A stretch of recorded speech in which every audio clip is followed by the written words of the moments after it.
Well, hello and welcome back.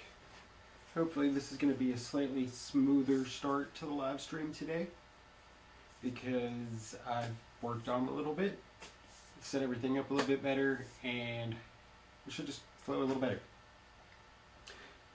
Today we're going to go ahead and get started setting up this sweet bike. So I wanted to show you guys the whole build, but unfortunately I'm kind of like irresponsible and I didn't go ahead and do the stuff last night on video. But that's what happens when you get excited and you want to work on a bike, because you're just excited to work on a bike. You guys like working on bikes, right? There's nobody in the chat yet. I'll give you a couple seconds. Anybody here? When are we gonna get here? I don't know. But we are doing late night bike repair, and it's gonna be rad. So I've got my son's bike here. Just picked it up recently. It is a Kona Stinky 24. Yesterday I went ahead and installed a electronic shifting system on there, 10-speed shifting on the rear, and then I set it up with an XT derailleur from Shimano. So it's the current Shimano 12-speed derailleur, but if you've ever used one of these, why did I forget what they're called? Oh yeah, Archer Components wireless shifting system. You can set it up any way you want with any derailleur you want. How do you do it, you ask? It's got a receiver and a shifter, and you push the buttons and it changes the cable rate and pulls the derailleur and just makes it shift gears wonderfully. It's pretty cool. So you don't have to have cables running up and down your bike, and you can align any system, and if you're out there and you bend your derailleur hanger, you could retune it with the app and just respace the gears with your phone while you're out there in the woods and dial it in and go. So now we're just going to go ahead and get started on this bike after I've talked about whatever, hoping that you guys would join us. But you know, these things happen. So the first thing we're going to do is rebuild the fork. This bike's a 2015 model. I've been looking it over and it has very little use, it looks like. But even at that, you're going to have a loss of oil over time, dehydrates, comes up out of the stanchions as the forks pops up and down. And then those old seals just get crusty and dusty, and they're not going to do their job as well as they should as they get brittle over time. So we've got some fresh seals here, fresh crush rings, and then we've got foam rings to go underneath the stanchions there and keep it nice and lubricated and moving smooth so these catch the dirt that does move past those seals. And yeah, that's going to be the first thing we do. Then we're going to get into it once we get that off there and done, and upgrade the brakes on this bike. Because tiny little hands need the best braking they can get. Now this bike does have really good brakes for a kid on there, but I've got a set of brakes that can be adjusted down even smaller with these Magura MT Trail Stops or something. Got a 4-piston up front, 2-piston in the back, and this bike will be, stopping like a monster. Maybe even upgrade the rotors to 180 at some point. But the kid doesn't even weigh 100 pounds, so we don't need to really do that. So, let's get into this and go ahead and get the lowers pulled off of that fork. And we're going to go ahead and switch the camera over here. And now that we've done that, I'm just going to go ahead and take this rebound knob, open it all the way up. And I'm going to use a screwdriver to help pry it off there. Gently, just pull that out.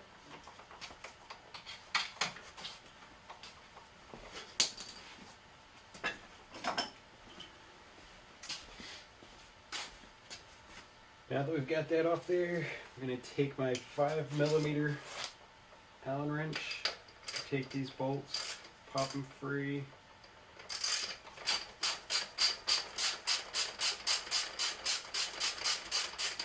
Probably should have gone ahead and pulled the wheel out. We'll do that next.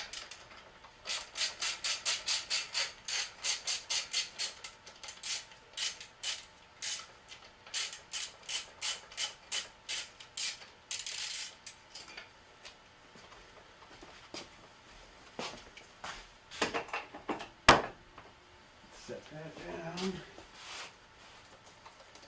Okay, get this wheel out. So last night, went ahead and set up tubeless. Got these minions on there, front and rear Maxxis minions, DHFs front and rear, because you know we're downhill oriented and we really want that cornering, so we get that hard edge. We're not going to be too worried about climbing and that accelerating with the back tire. We just want dug in and turning well.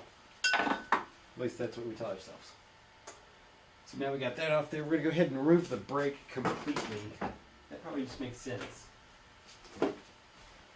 Since we're going to remove the brake anyway, let's just get it out of the way. So, it's not in the way.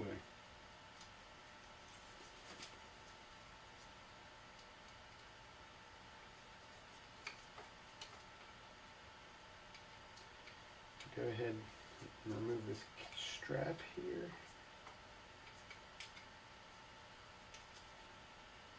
And that's going to be using the 2.5 millimeter Allen wrench. And then we'll just stick that back on so we don't lose it.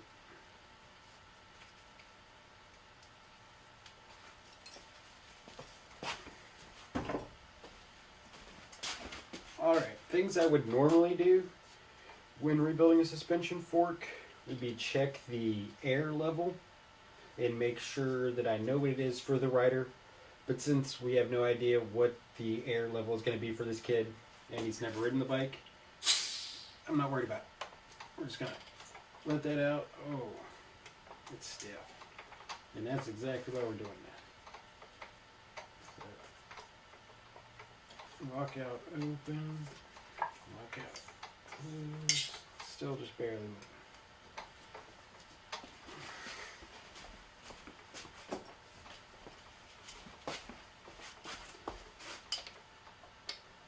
Once again with the 5 millimeter, gonna climb under here, loosen these bolts.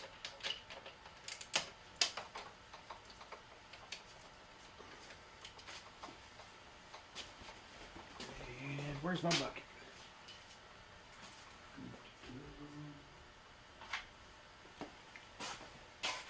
Have you guys seen my bucket? Where's my bucket?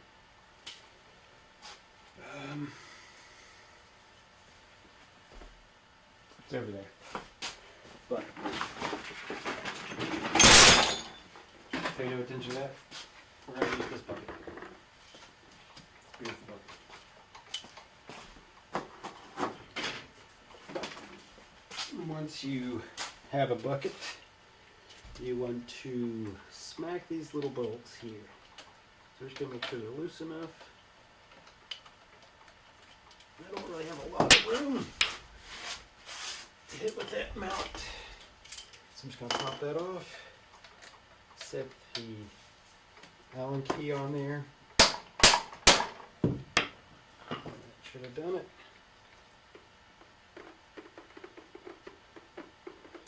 And as you can see, we've got some oil coming out of there.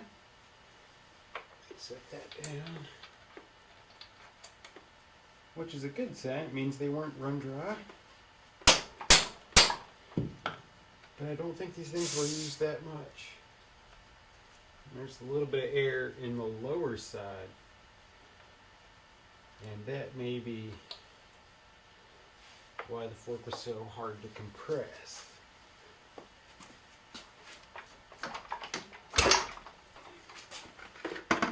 Just go ahead and pop that off. And voila.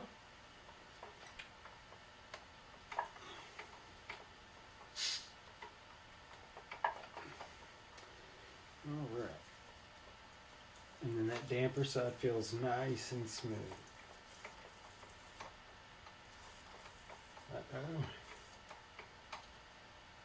Although not getting a full lockout. Or any. So let's pull that down one more time. I'm probably going to need to put some oil in the upper here. As you'll notice, the damper is not doing anything.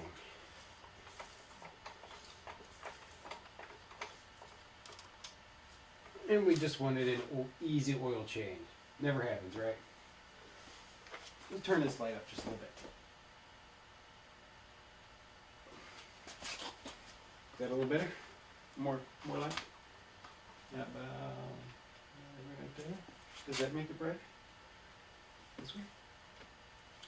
I feel like that's better. Are we better? Yeah. All right. So now we've got the lowers off. We're gonna have to take the fork the rest of the way apart because the damper is not being fun. And we need to take the top off the other side. So, let's bring you people back to me. We're going back to number one? Yes, number one. You guys are number one.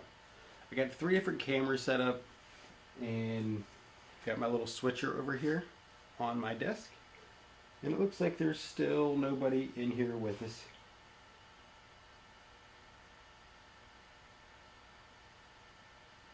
My current stream bitrate is too low.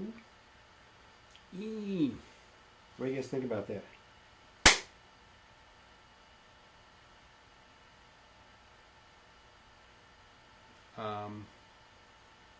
Hopefully it's not disappointing. Ready, another drink.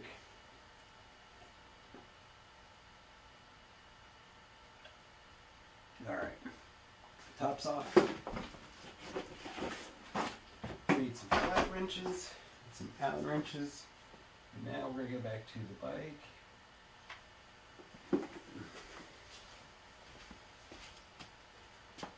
And so we know where this is. We're gonna open it all the way. Double check everything.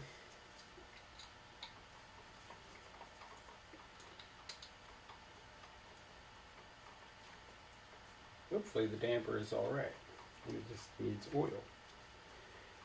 And not blown up and broken. There wasn't a lot of oil in the bottom of the fork, so that's a good sign.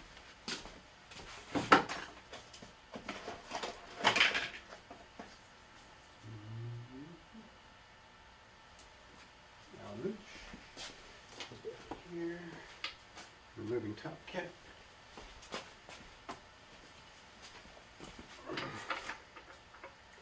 We're going to be using a Park Tools 24mm flat face socket. These are designed for suspension forks so that they don't round off these little caps and dig into your shock. That wasn't really tight. And these are the reasons why we service suspension forks. Never trust that an old fork is in good condition. No matter how lightly it's used, you don't know what's going on inside. These things have problems from the factory all the time. And if a rider doesn't know what to look for, they won't know that their fork's not working. Okay, so we got a good section. That's good. The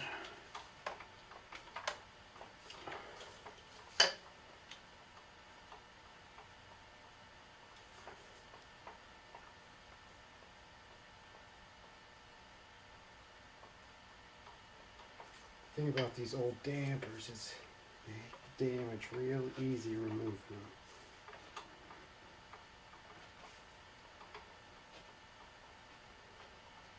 Real careful.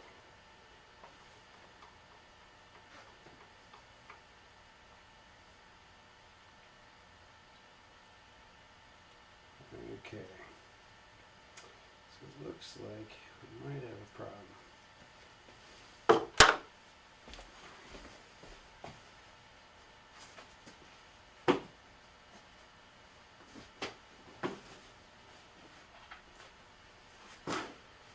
Coming back to the old number one. So what we're looking at is the damper here, and I want to make sure that it's actually working. This spring down here seems pretty loose. The shim stack does not seem tight, but it doesn't necessarily need to be. It's just misaligned. Everything seems to be intact.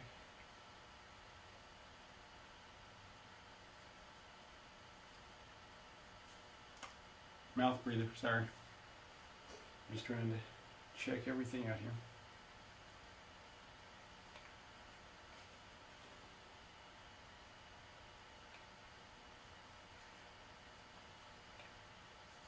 Here it click on and off.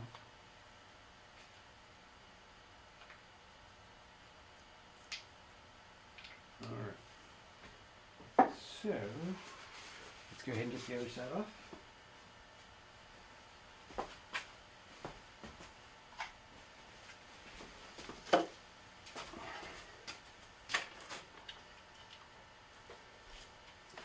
Once again, verifying all the air is out of there.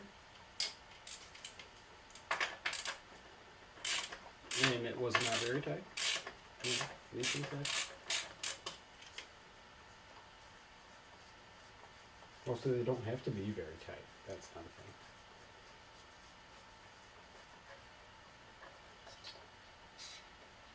Oh, it's one of those.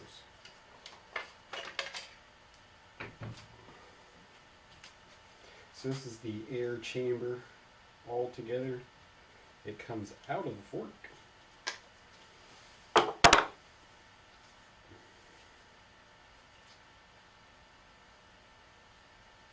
You can feel some resistance in there. Definitely. Ew! That's gross. Okay, that's not gross. It's clean. It was just this red grease. Was not expecting. There is some dirt right here, but really not too bad overall. Get this all cleaned off. Wipe down the fork here, and then we're going to apply some Judy butter for Slick Oleum. I think it's the brand I have over there. Clean this tube out completely.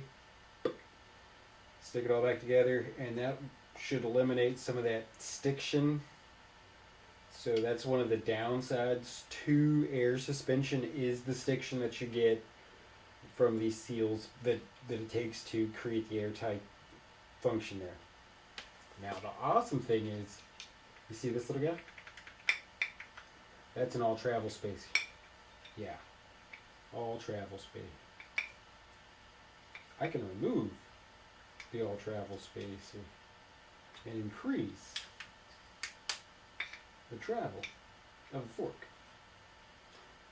I actually have some shorter ones in here in my toolkit, and later on, as Daniel grows, we're going to increase the travel on this fork.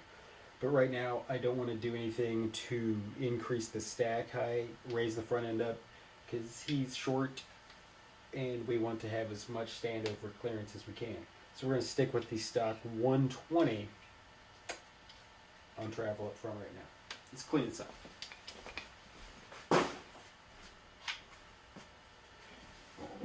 And now that we're back over here, we've got our parts and some isopropyl alcohol. Oh, wait. I am going to cheat and use isopropyl alcohol because I do believe I'm out of RockShox suspension cleaner, which I should be using. Double check. RockShox suspension cleaner. Let's do it.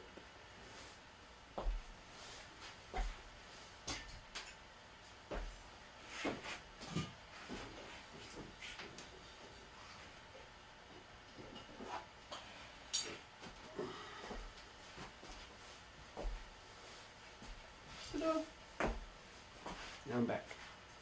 So if you're ever cleaning your suspension forks, your rear shock, yes, you're going to think back to those days when the owner's manual and service manual said use isopropyl alcohol to do that. You want to clean those surfaces with this. But in all actuality, in the year 2024, this stuff exists. RockShox Suspension Cleaner. And I found out about this because I was cleaning some RockShox suspension, and you know how that beautiful black coat just turns white and crusty and disappears? And you're like, what do I do? I'm doing everything I'm supposed to. So I called the service guys and I was like, hey, what am I doing wrong? I wiped this thing down, put some alcohol on it, and it just ruined the finish. And the lady was like, well, you should be using this. And since that day, I've been using this. And so should you. RockShox Suspension Cleaner. Let's do it. So first, we're going to spray some on here. Just on again. Wipe down the outside. I'm going to run this through the inside. I don't know why, but I left my slick oleum over there as well. I have to go back to the suspension corner. So you guys like my suspension corner over there? Top shelves, all my suspension fluids. And most of my fluids, just fluids. Do you guys have fluids in your shop? Maybe, maybe not. Alright. So that's one clean piece. Ta-da! Let's go ahead and wipe off this guy. Or girl. I'm not going to assume this gender or pronoun. It. That's what we shall call it. We want to get it clean. Get all this old smudgy stuff off here.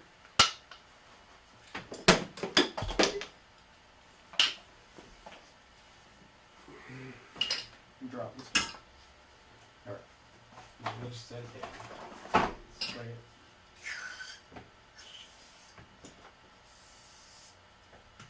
Nothing pretty.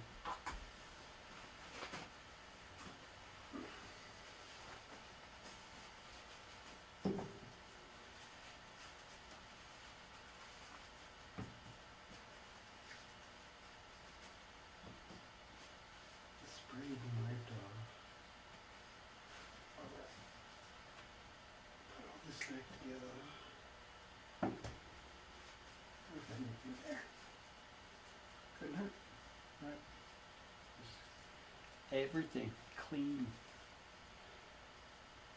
So that's what you want. Good, clean, smooth operating bicycle.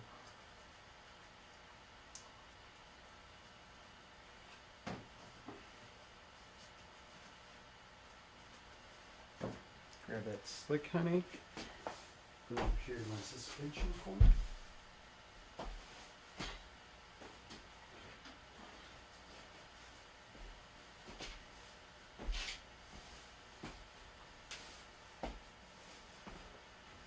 I know live streaming bike repairs on a Friday night's probably not the most lucrative thing to do, but that's what I'm doing. We're just doing bike repairs in the late nights because that's what I do in the late nights. Sometimes I just come down here, get my fingers all lubed up. Now here's something you want to be aware of. A lot of times we get carried away with our lubrication, and it's not always the best thing, especially on suspension forks, because they have tiny, tiny little ports and holes that were meant for air to travel through, and we don't want to clog those up. So we're going to use just a minimal amount. Put this all back together. So that feels so much smoother than it did. It just has a little bit of lube on it, so it'll keep feeling smooth. And we're going to put the lube back on this part. Once again, just a little bit. Because we need air to transfer from the negative to the positive. That's the thing. You put just a little bit on the inside here.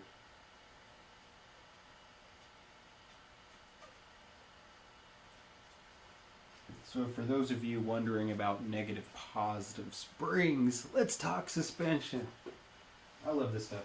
I don't know if you guys do or not. And this little thing is going to give us everything that we need to explain a complete air spring and why you don't want to overload it with oils and grease when you're putting it back together, thinking that's going to make it flow more smoothly. So your upper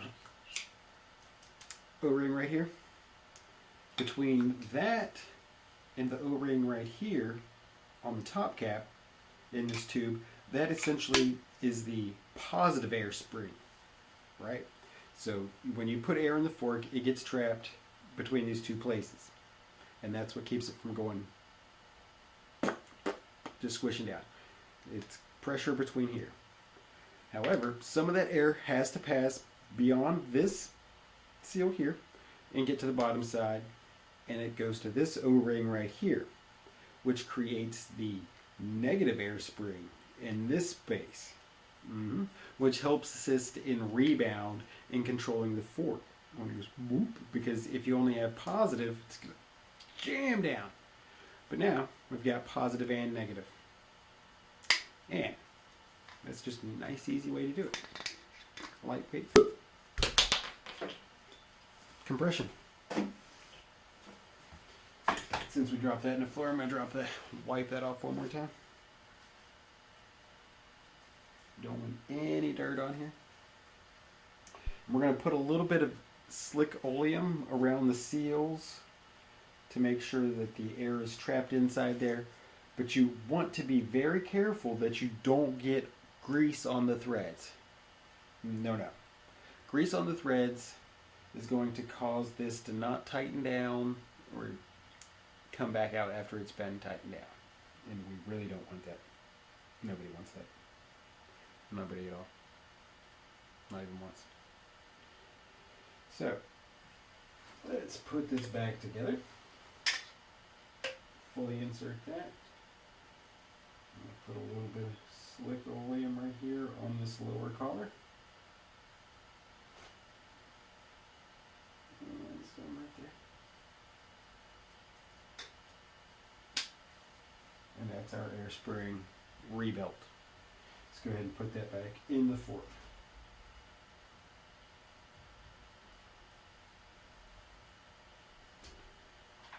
Sorry guys, just a sec.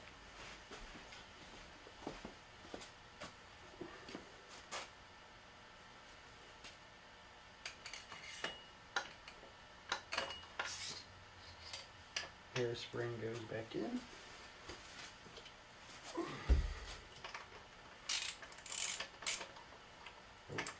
A little bit of resistance, indicating that it is not properly aligned. And you don't want to turn that down crooked.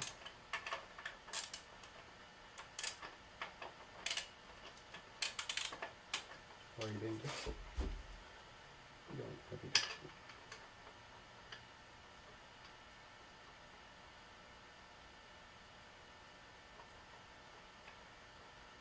It does want to be difficult.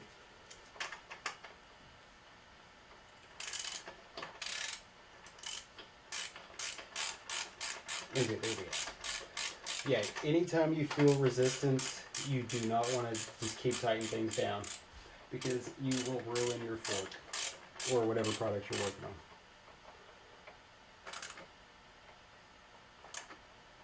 on. Alright. Now, we gotta do something real quick, because I don't know if this damper is broken.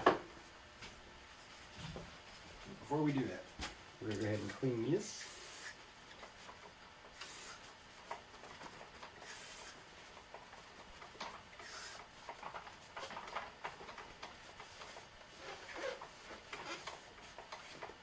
Get that nice and cleaned off.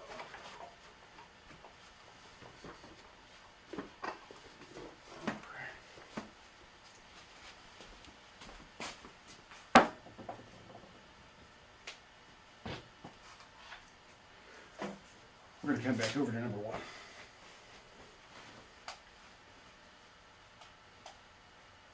Just for a second. We're we're going to have to do some technical work because I was unaware of the issue with this damper, or that there was an issue with the damper. So first thing I'm going to do is check the oil level in the fork. And to know that we have a proper oil level, we're going to go to RockShox Trailhead and find out what the oil level should be for this fork. So let's go ahead. And I'm going to probably edit this part out later because you guys don't want to, watch all this. Anybody in the live stream chat there? Hello? Anybody? Service support. Manuals, documents, and videos. Here's another awesome thing. If you didn't know, this is what I love about RockShox. If you're just into suspension things, and I am. So that's it. Let's go back over here to the fork. Oh no. Oh no. There is no serial number. Here it is. So generally on your RockShox crown, you're going to find the serial number right here on the back of it. On older forks, it can be located over here. On this one, it is. And this bike has its serial number listed right there.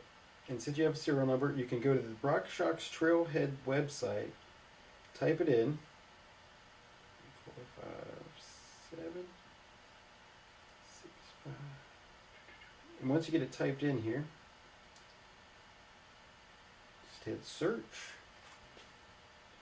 And it will recognize the model fork that you have. Because RockShox is serious about their product. You type in the serial number right there on the product. The next thing you know, bam, there's the product that you bought. It even tells you the way that that one was built.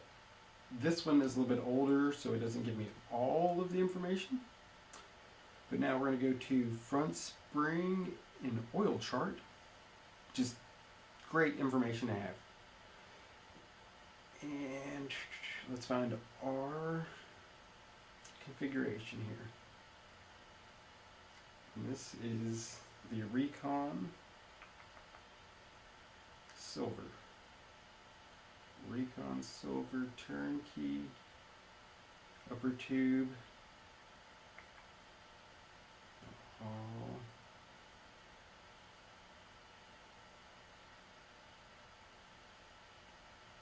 Upper tube is 150 milliliters of RockShox 5-weight oil. And what it doesn't give us is an oil depth, which is fine. I'll just have to measure it.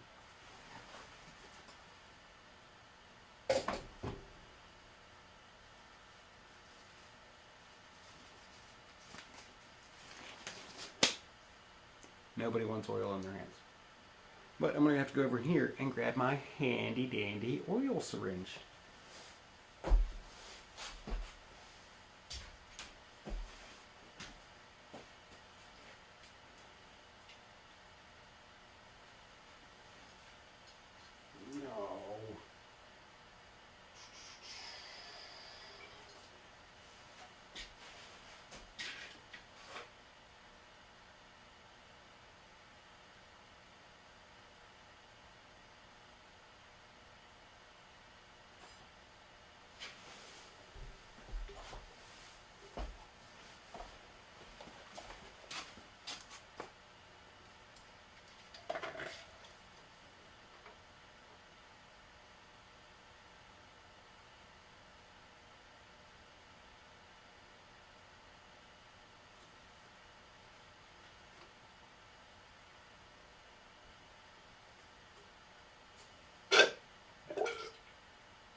There's a lot of oil in there. 60.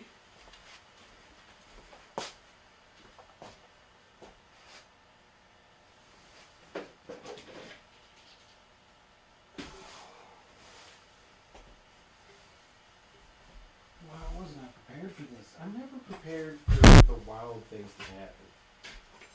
Nobody's ever expecting these wild things to happen.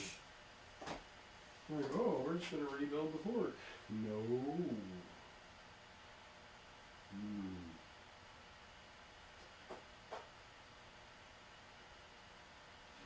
Tell you what. Let's get it in here. There's a 5 weight. Drop it. These two are both 5 weight.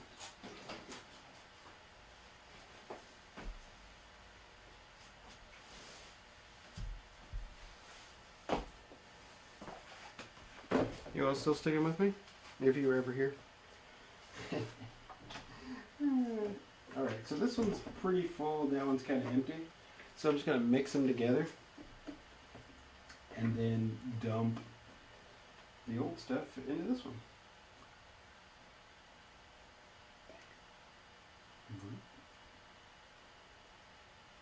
Which is probably not a bad idea to replace this anyway, because it looks kind of brown compared to what we're going to be putting in there.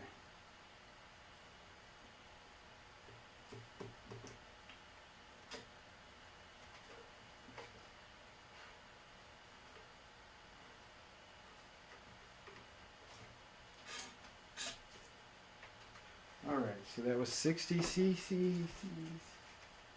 We'll come back over here.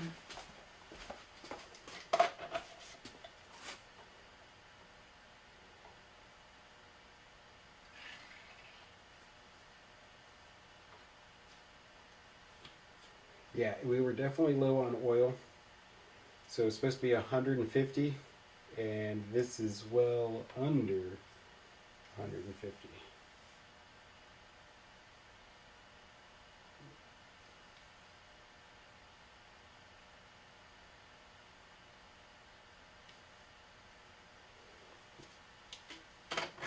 Get that back in there and make sure get all that oil out.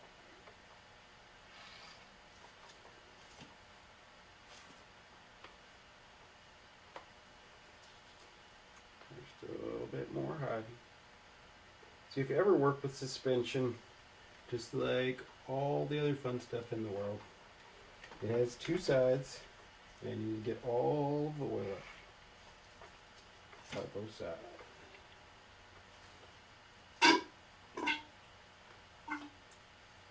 Alright, one more time. We might be close to 150 in there, but I don't think so.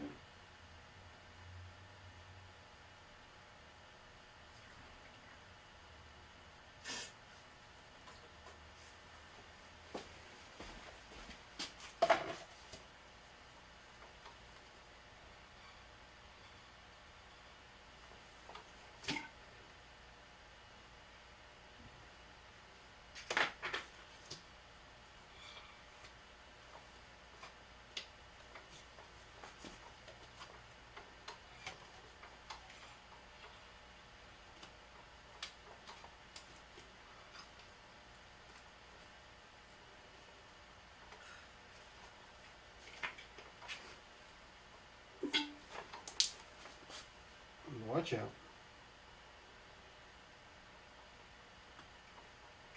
Always wear eye protection.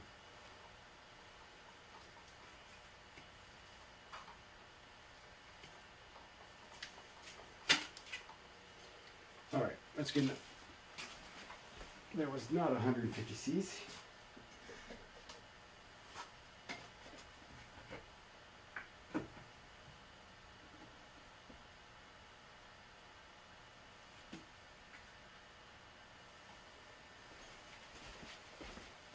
Alright, and you can see how much clearer this oil is.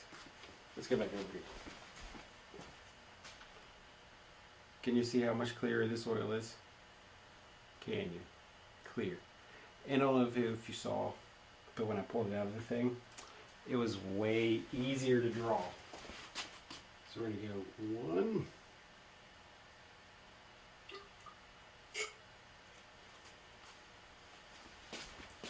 It's 100 or 60, not 100. We're careful with that.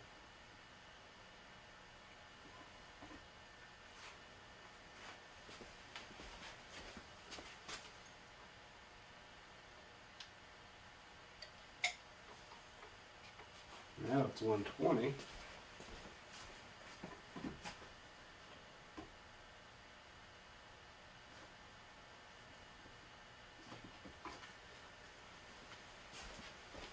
$30 more simoleons.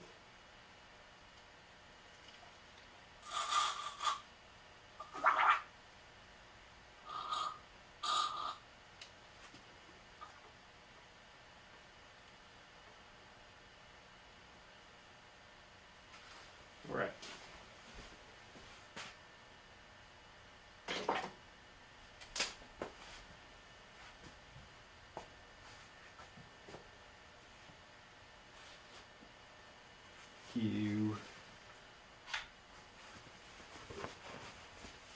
Even with the glove on, I got oil on my hand. Anybody in the chat room? What are you all up to tonight? Living up the Friday? I'm going to pull up the oil chart one more time and make sure everything is what it's supposed to be. RockShox Silver, turnkey, 150. It doesn't say what travel level.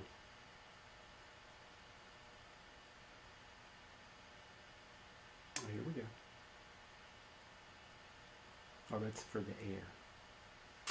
So yeah, I guess you use the same amount of oil in the damper no matter what the air level is. You would think it would differ, but it does not. I only say that because it looks rather full. This is a TK damper. Nothing fancy. In the realm of dampers. See? TK. It's like on and off. And all the magic happens inside. So let's go back over to the back. We're going to switch over to this camera. Right, yeah.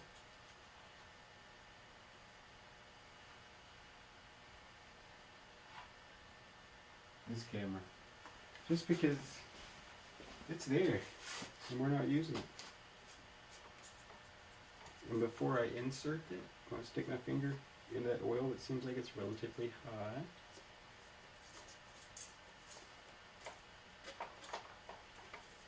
I'm going to gently try and caress this guy back into place.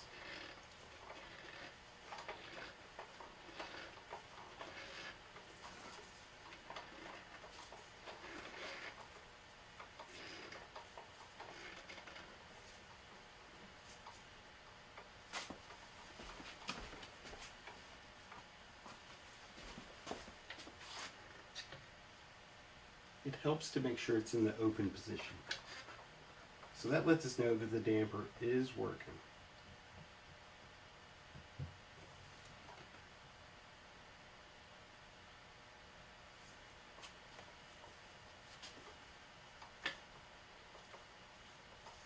All right. It's getting better all the time.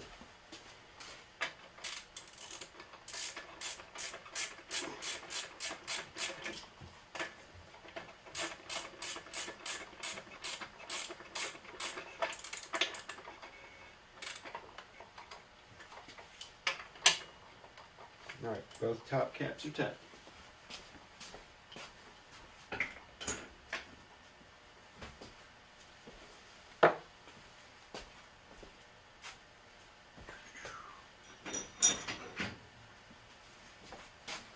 So the next thing we're going to do is go ahead and get these seals out of here.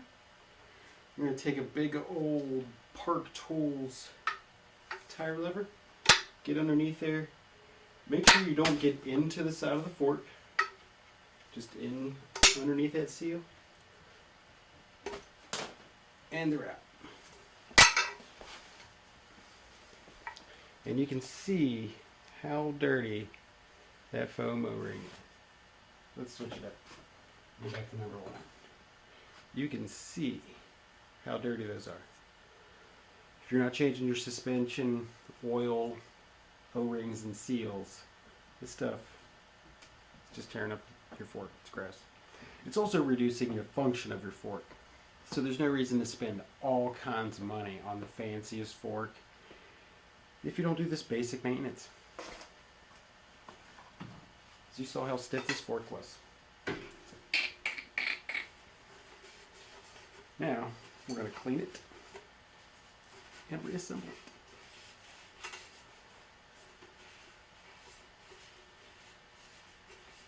And hope we have all of our tools where they're supposed to be. Because before I started this whole adventure, I was like, let's get all of the tools out that we're going to need for the job. I'm like, yeah, Pete, let's do it. I did it. No. There is a special tool you want to use right here.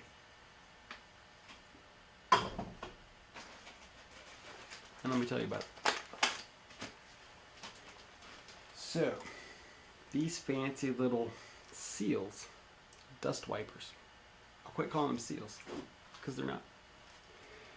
And I'll get chastised by real mechanics when they're like, those aren't seals, buddy. Those are just dust wipers. They ain't sealing nothing. They don't. They just keep dust off. That is why it is very important to wipe the dust off of your fork between each ride. These things are only made to keep off this ride's dirt, not the last ride, because it gets caked on there, and goes past it, and then it goes, and it wipes it off on the inside. On the inside. That's what this guy's for. The one that got dirty. It sits right here. It has oil on it. And it collects all that dirt. And once it gets overwhelmed, then it goes into your fork and... Exactly. But yeah, so this guy got a fancy lip around it. You don't want to smash it. But you do want to get it firmly pressed into place. So you got to have a tool made to sit on there. Let's go to the suspension toolbox.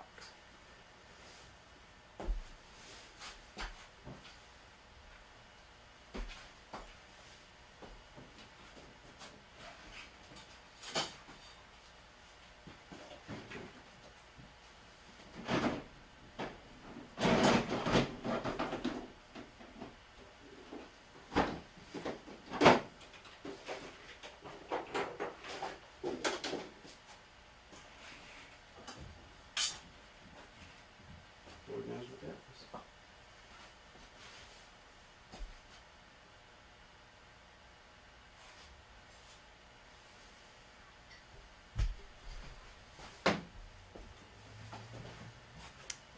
Alright, I am back from suspension toolbox, and I have magical tool. It is recessed. We're going to reset. Now, it sits right there. What I suggest, remove the energizer ring. It's called an energizer ring. Then this guy sits right there. Girl, guy, I don't care. No lubrication, no oil. We wiped it off, and we press this in.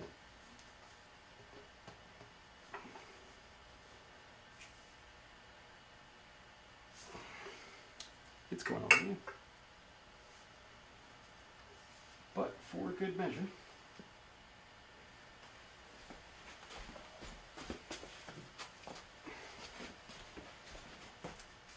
trust your rubber mouth. You're gonna give it a whack. 2 times.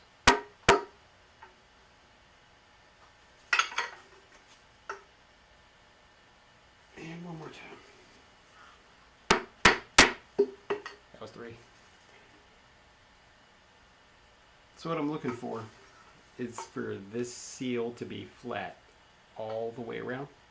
Because if it's not, it's going to pop out. Nobody wants that. That's also why we don't put oil in there first. If you get oil behind that, it's a good chance it can pop out. These are not the things we want.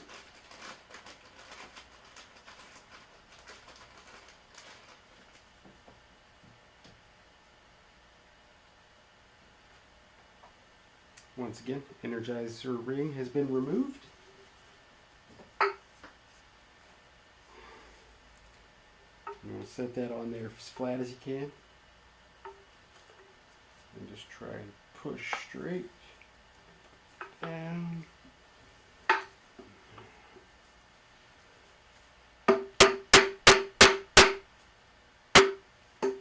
Hope that's not too loud. Or was that too loud? If it was too loud, let me know in the chat.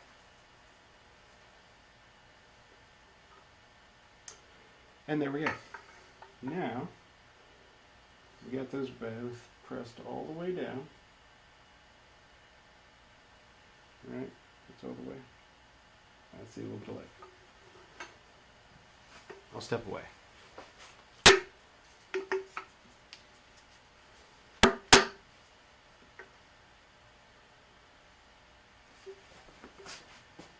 And I'm back. Going to reinstall the Energizer ring on both sides. 1, 2.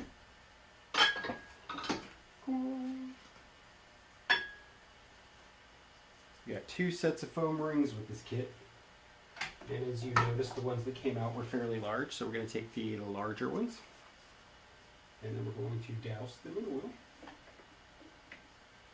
Stick them in here.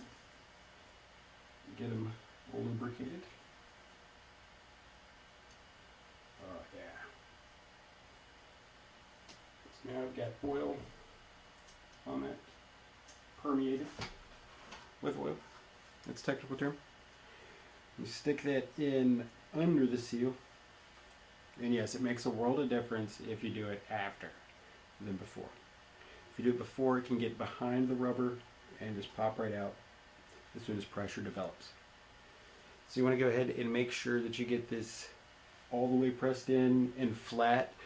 These washers, not washers, seals, foam, guys, foam rings, they can get twisted in there, and if you don't have them perfectly straight, they can gouge when you're putting them into the fork. Guess what happens then? Then you've got some friction and a little bit of debris inside your fork. Nobody wants. Unless you're a weirdo. Go ahead and submerge this one in oil. Oh yeah. Get good and soaked. This is going to need to be moist for like a month or 6. 3 months, 6 months. This is why you're supposed to This is late night bike repair. It's like midnight. It's a lot. It's midnight 30. Something like that. Sorry if I sputter my spurs. What's your words? So then you get that in there, all twisted up nice and flat. Flat. No interference. Got a little bit of lube on there. I'll reach down into our package. Drum roll, please. All right. Very important. Sag meter. Going back to the bike. So on the bike here, I'm going to put this on the air side. I'm going to go ahead and slide that up now. Take it to the top. Tippity top. Tippity tippity top. That way we won't forget about it later. Because now we're going to put the force back on.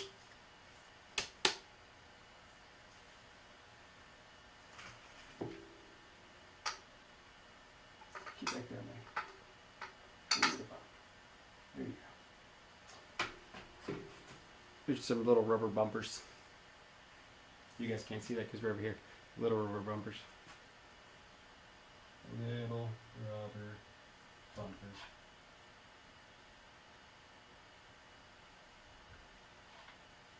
How about that? Where are we at? Did we freeze up? I feel like we froze. Oh wait. No, wait.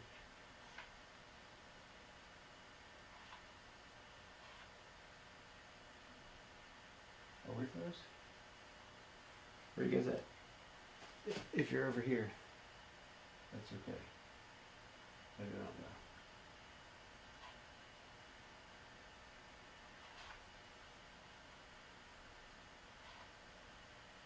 Who's live?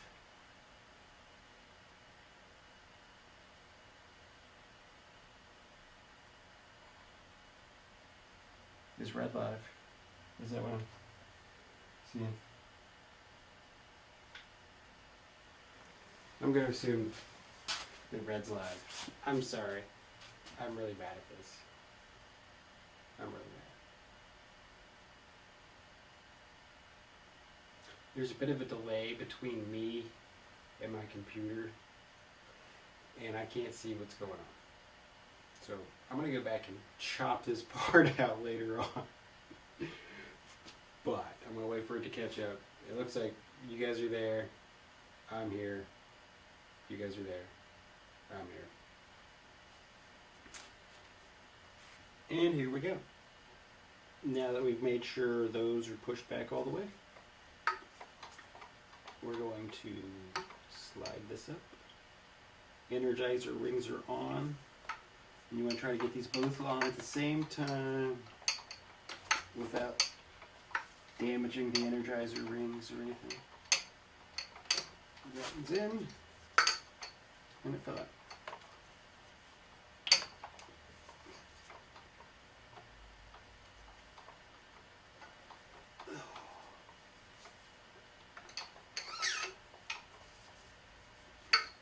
Pro tip. Go ahead and slide this up. Pop off the Energizer ring. Pop it off.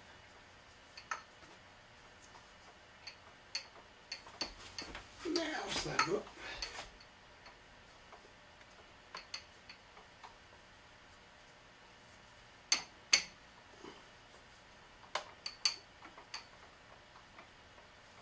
There we go. Energizer rings back down.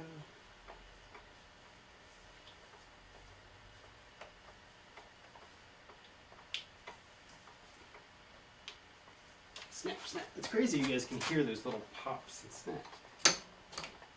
Alright.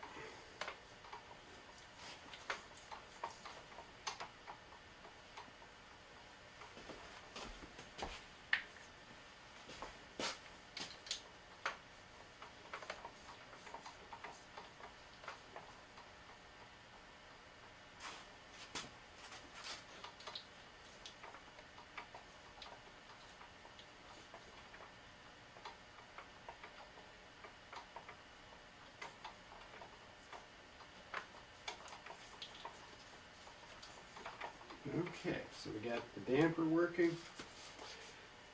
Now, we'll go ahead and pull the bike off the stand real quick. It's just easier to do this next part upside down. Possibly easier to do that last part upside down, right? So we're just going to pull these up a little bit. Give us some room.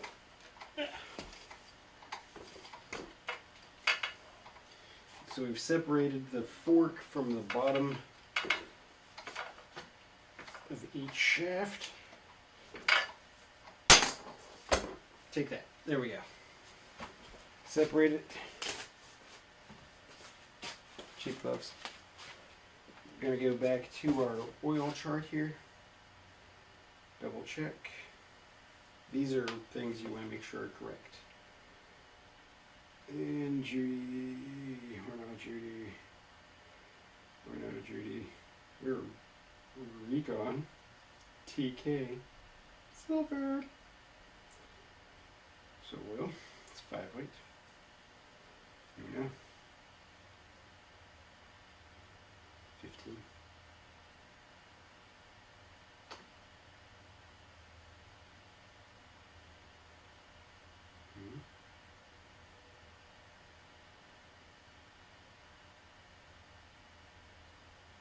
Okay, so it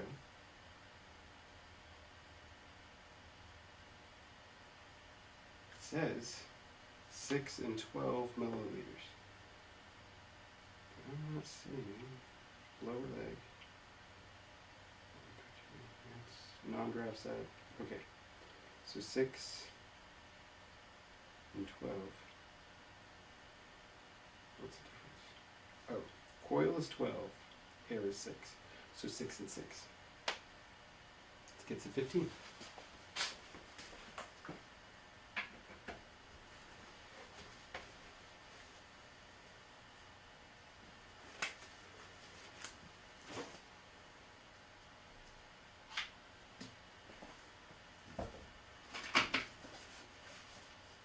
Should be done with this 5 weight and this tool.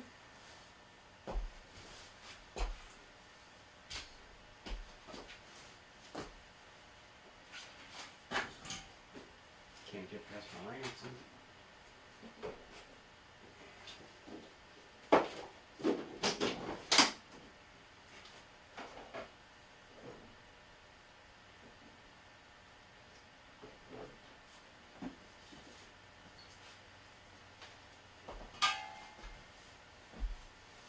About 15. Everybody has this stuff, right? Different weights and all that stuff. It's convenient. It's easy. I change all my oil. And my bike. I don't do it in my car. I will not lie to you.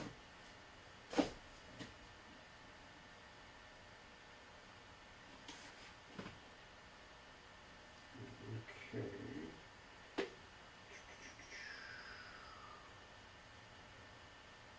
That's 20 milliliters. I wish this syringe had smaller increments on it.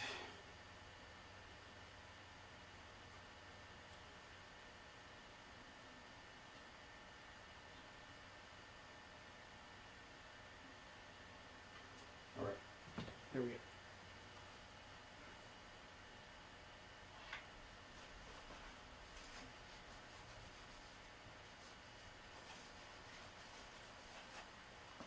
Leaking oil everywhere. So you're going to put about half of that in this one. And half of that in this one.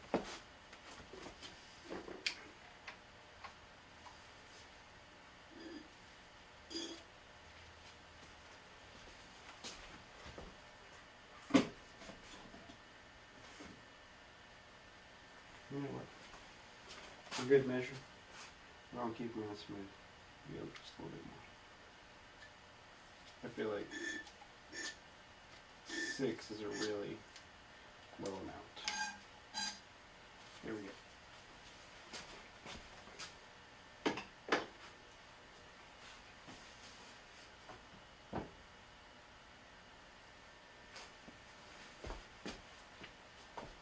And while we're upside down here, take a moment to do something.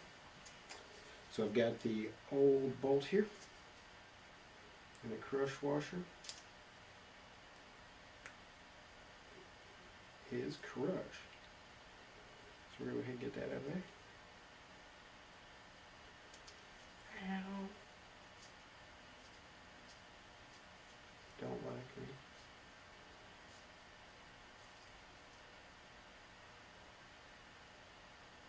Come on.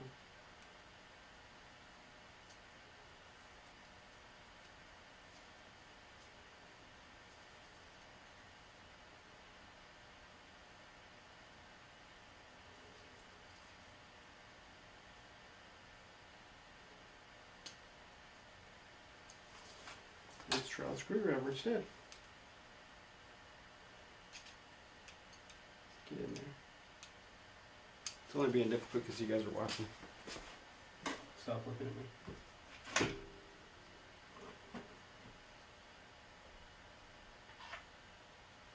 we're back to 1. Just want to get that off there.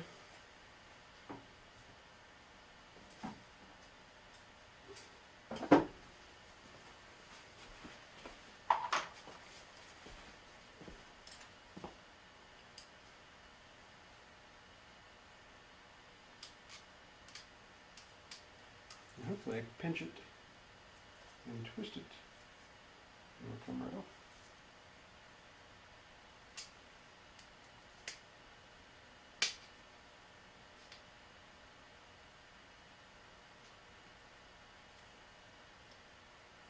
I did say hopefully. There's some movement.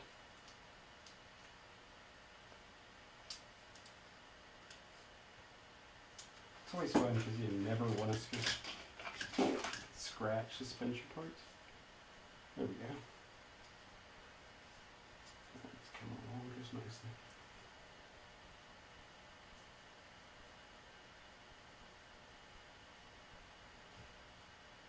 That's off.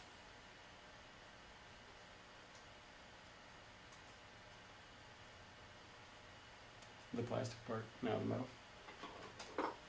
Back to our bag.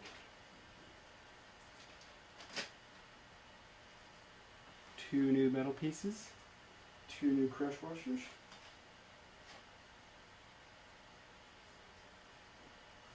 Go ahead and take your metal washer, put the cup side down, crush washer goes on. Notice it goes on nice and easy because it's not crushed yet. Now, let's continue the saga. Try to get this one.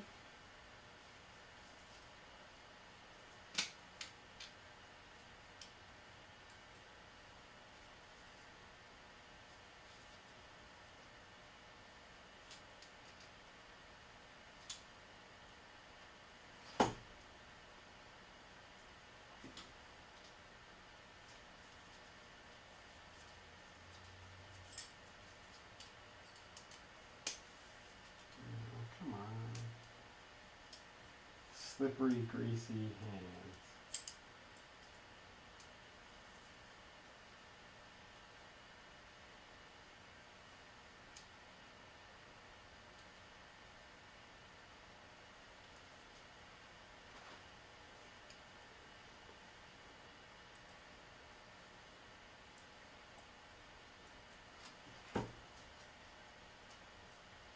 Ta-da, finally off.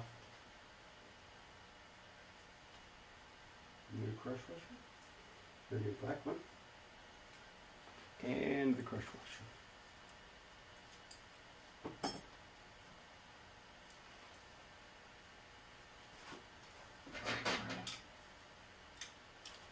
All right, let's talk serious. Do not work on suspension if you don't have a torque wrench. Yes, you can do it. It feels like I know what 4 millimeters. Newton meters is 7. I know when to stop until you don't, and then it's too late. So now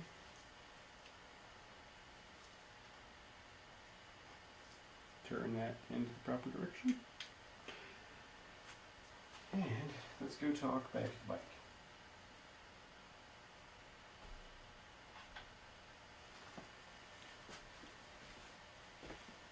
So now, we're back at the bottom. Gonna push these all the way down. Take my Allen wrench. And going to note that my damper is on this side and it gets the hollow one.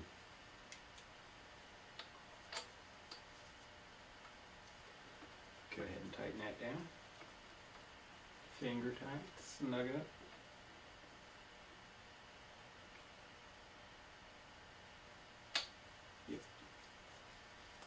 Now, is that you? Sorry, wrong side. We're gonna look a lot better now.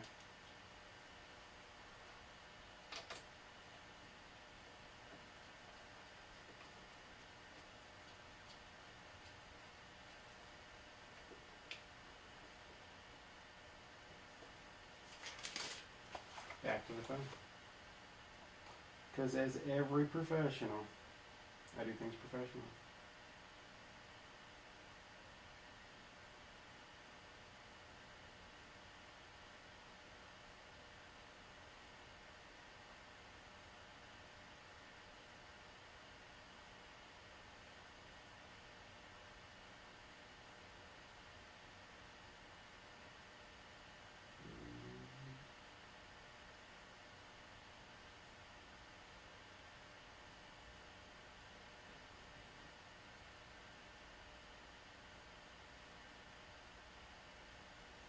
Well, that's weird.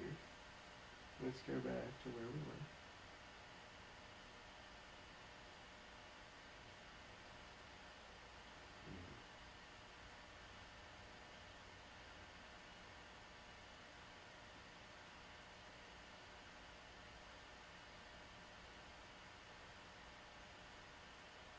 Why don't I see torque specs? We got oil levels.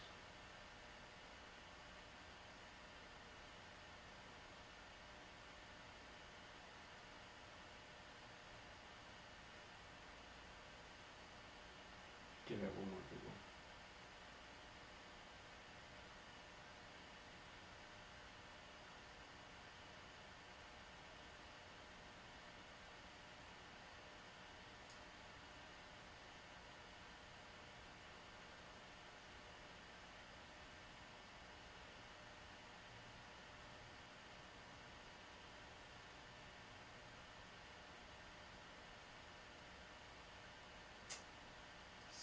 .8 Newton meters. All right.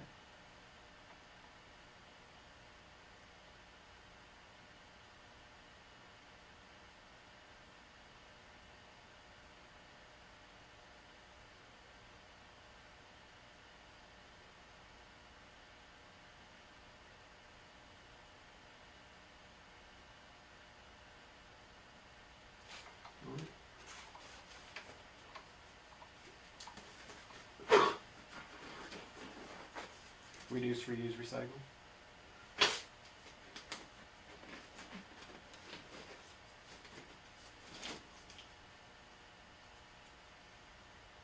Verify where my 8 mark is on there.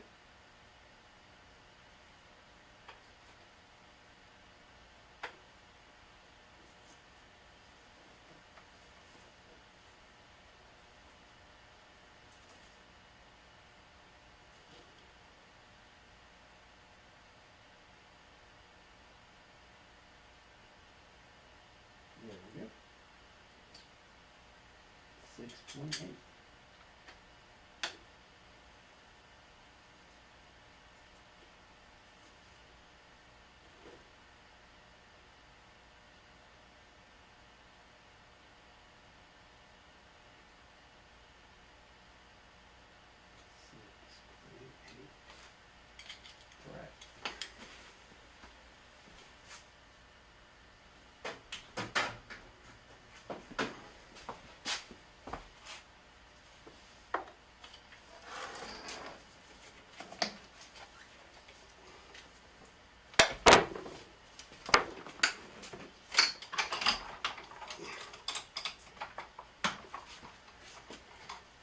So now that we've done the fun part, I'm going to take these gloves off for a minute.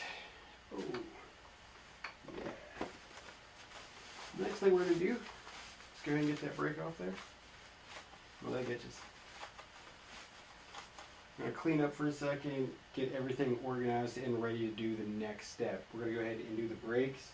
So I'm going to remove the brake lever and grip both sides, pull the brake lines off, wipe down that fork, and yeah, we're going to get on.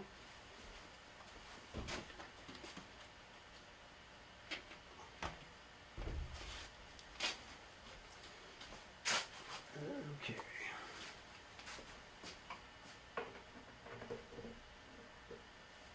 Come back over to me while I do this.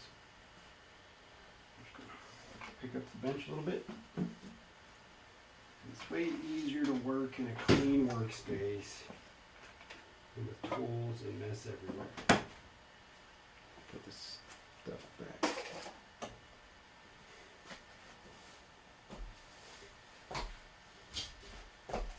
you're in the chat there. Sorry if I haven't checked on you, but so far nobody's chatting with me today.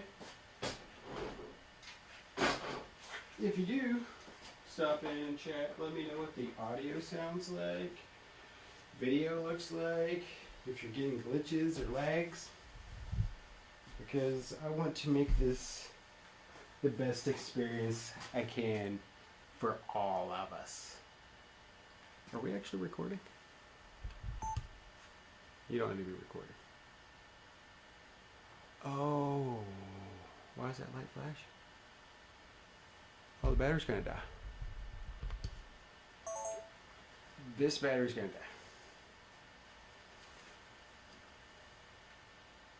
I have another one. Anything about that? It's gonna cause a little problem though, because that's where the audio's coming from. So, take a drink of water. Swap your battery real quick. We're gonna change cameras. Gotta turn that off.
Houston, we got a problem.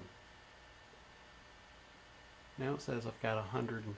Oh, that's not bad. That's not the battery. That's saying I've got that much record time. I don't. Anyway, back to cleaning up.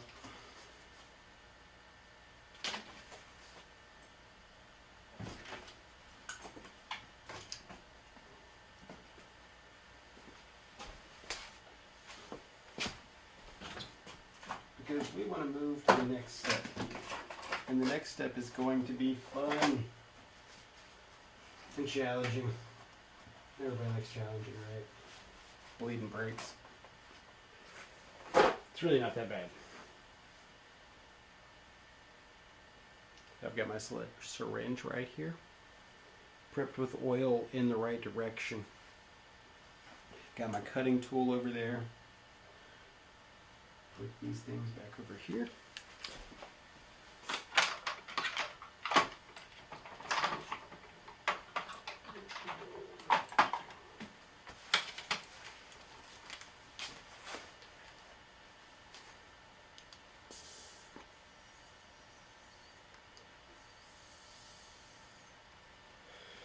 All right. Woo.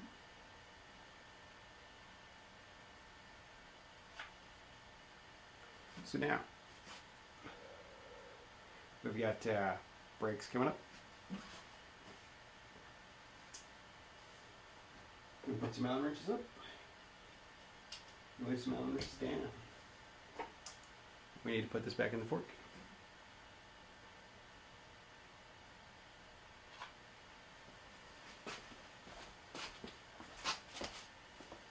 Goes in here. Right in there. Rebound and compression.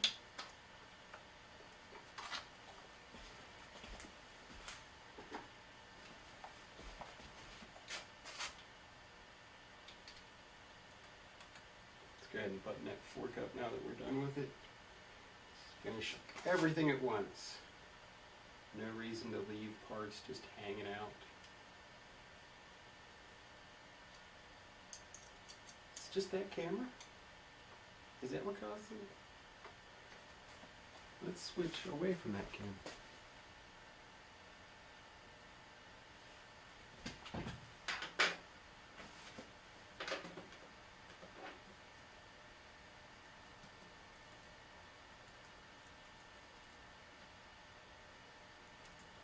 What are you working on?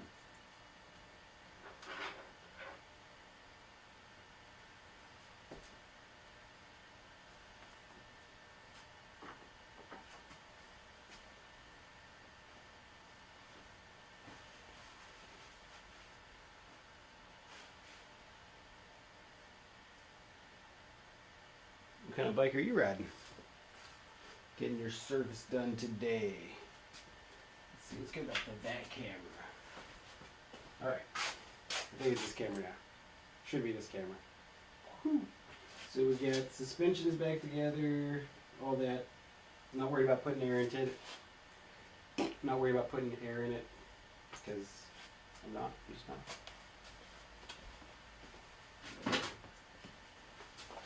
Okay, I'm kidding. Oh, we're going to put a few PSI in here.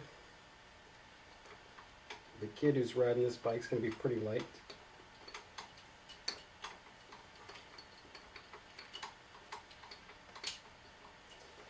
So we're just going to put the minimum, and we're going to take it back off the stand.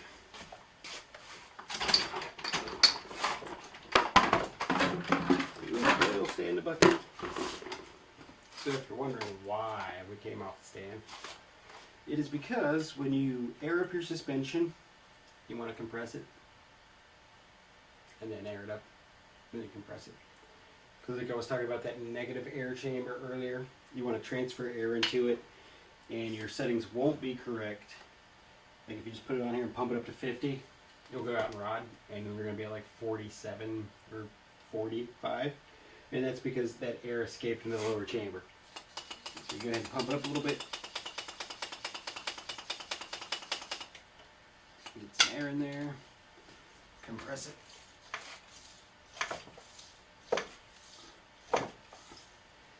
More air.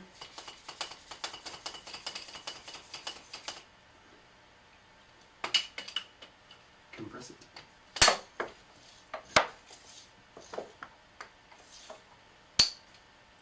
And that's more than he's going to need. So let's go down to 50.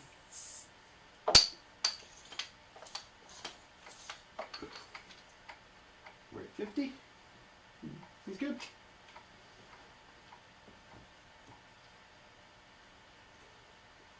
Luckily this bike has a pretty light spring on the back. Oh, he responded. Let me read. New wheels, heck yeah. We the people trust. You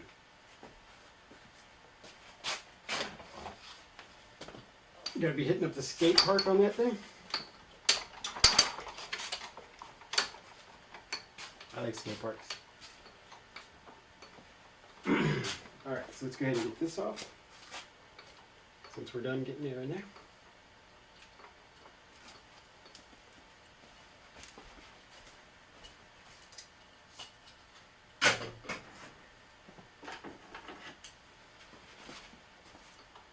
And we're not going to worry about connecting that because we're going to take that off.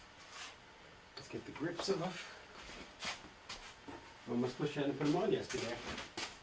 I was just so excited. Oh, look how cool it is. Let's go back to gloves. You guys like gloves? I like gloves. I don't like oily hands more than I like gloves. That's the thing. Average.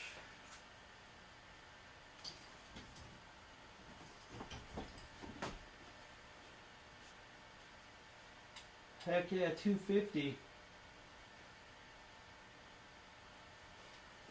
How'd you score one for 250? Pick it up on eBay?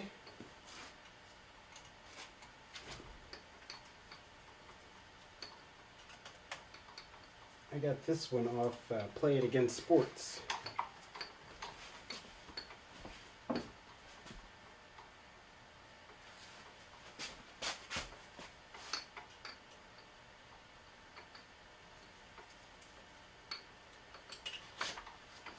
I've been wanting to ride the skate park lately, but unfortunately it has been soaking wet.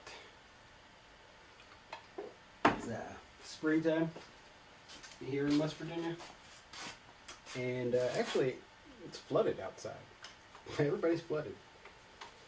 I'm just in my basement working on bicycles.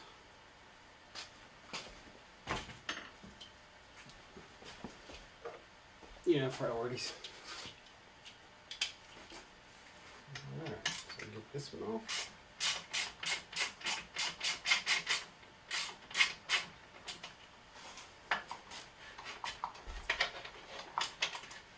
This brake upgrade is going to be sweet. Not that there's anything wrong with these Tektro Zergura WS. They've actually got a really good pad adjustment, lever adjustment here. But the brakes I'm going to put on here are a little bit nicer. Ta-da! Magura. Everybody likes Magura brakes, right?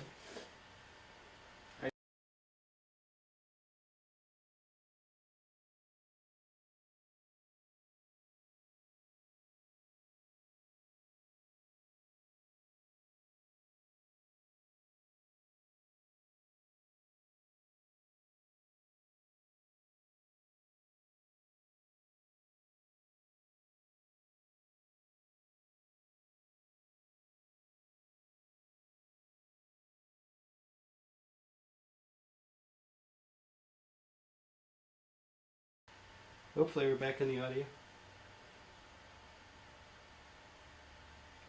Facebook Marketplace. Heck yeah. Yeah, people have been doing that, buying a lot of bikes and then not riding. Just doesn't make any sense to me. I like buying bikes and riding.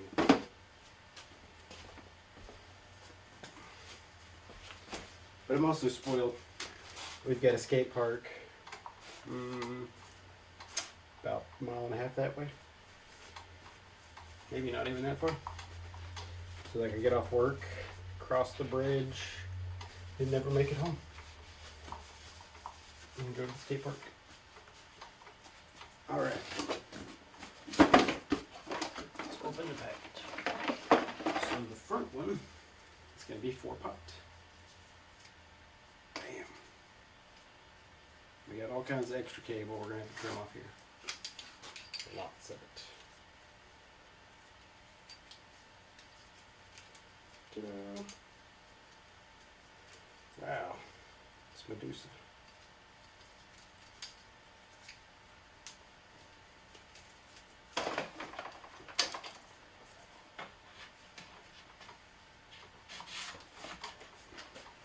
Yeah, I don't think I've been to Missouri in like a decade. Oh, thanks, man. Glad you appreciate my workshop. I'm very lucky. Quite blessed. Now,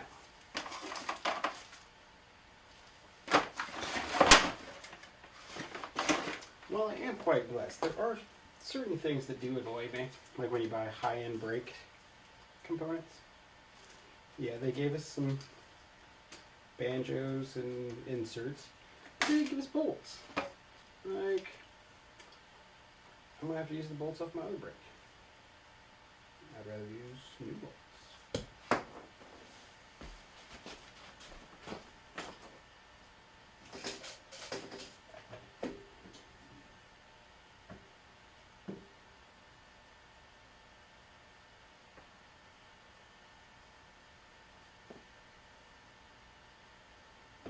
Where'd my blue Loctite go? Blue Loctite. Blue. Blue lock. I don't want red. What do you want this guys? Oh, here we go. I actually have Loctite brand. Would you look at that? Loctite 243. How did that even happen? I don't know. I just swore I had Park Tool stuff. Oops. That was like $70 I just spilled. Stuff's a fortune.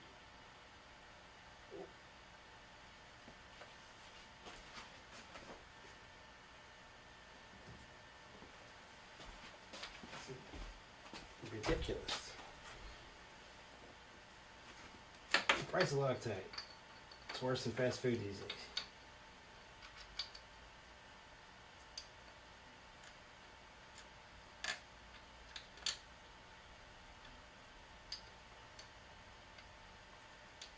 Now, what did I do with my 5 pound here? Left it over there.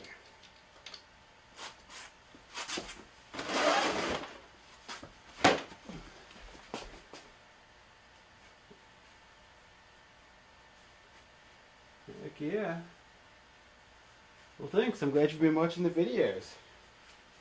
Out there in Seattle. That's where this bike, it came from, not Seattle, but Washington. Played against sports somewhere. Was it Seattle? No.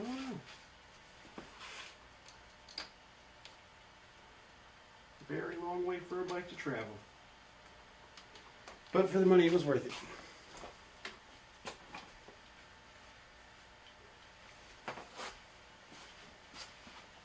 Oh, gonna grab my axle. Stick this wheel in here. Check us out. Got some cool brake pad spacers, some bleed tools and stuff. Oh look, for putting your inserts in. And I made sure I had my Shimano in before I started, just in case. Oh, this is just a lot of cable. Just so much.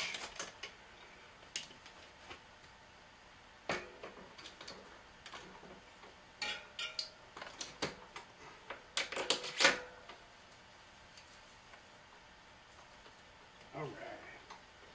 That part's in. Let's tighten this down.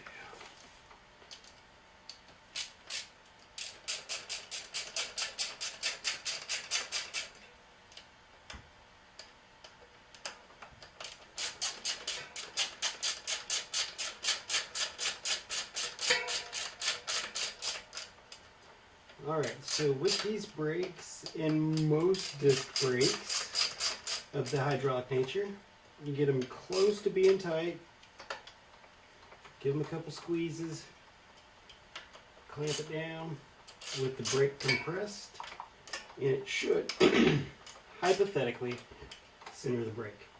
I say hypothetically, it never does, but it gets you close. And then you could loosen it up and straighten it out a little bit.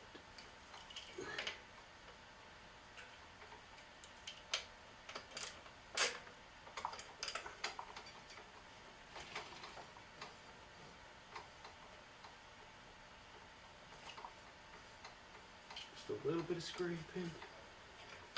Come back that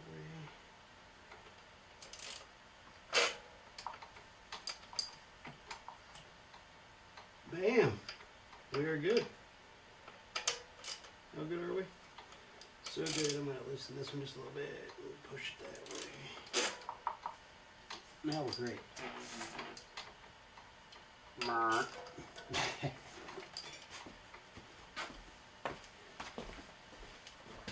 Who else we got in here? Just you two still. The only guys chatting. Everybody else hanging out, lurking. It's okay, I'm a lurker. I do a lot of lurking in life. Alright, so now we gotta get ready to cut this cable. Things we're gonna need for that. We're gonna need our clampy blocks, vice grip, 4 of the clampy blocks, vice grip,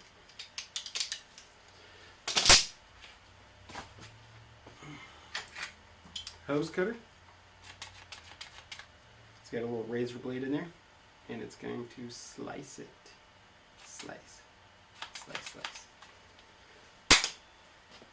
And what else? A little Allen wrench one more time. Go ahead and reconnect this hose, just so we know which direction it's going to be going and all that stuff. Make this as clean as possible. I was kind of tempted to run it down through the fork, but I don't think my son's going to be doing bar spins anytime soon.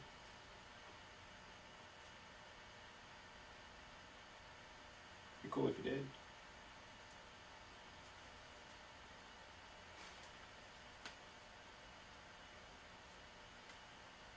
I don't even do bar spins on my mountain bike.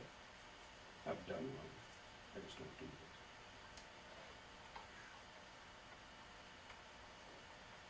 Probably should. But I gave him my wireless setup.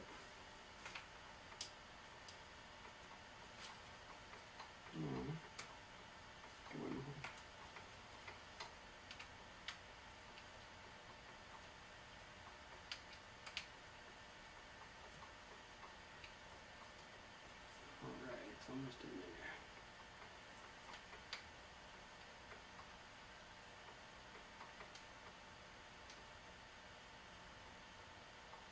In. The old hose. So now I'll go ahead and pull that down. It's just a little bit so it doesn't slip around. Pro tip, if you're ever using these Magura brakes, do not over tighten these on the bar. One of the things they do to make them lightweight is they make these things out of plastic. And if you over tighten them, you will crack the master cylinder. I've never done it, but I saw somebody on the internet who was real mad. Flathead, get behind that seal, press that back.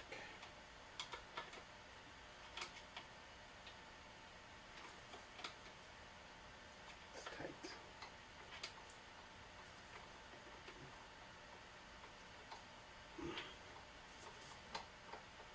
That bolt. There we go. So you want to push that all the way down so when you cut the hose you don't forget, and when you get back at the top you're like, oh, I forgot to put that back in there. Just like this O-ring. It's on there because we put it on earlier. Alright. Let's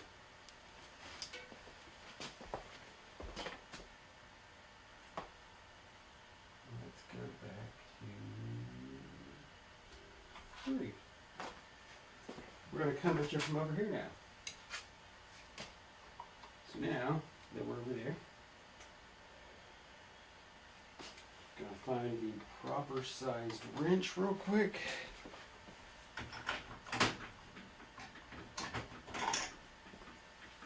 Leave it to 9. I was wrong.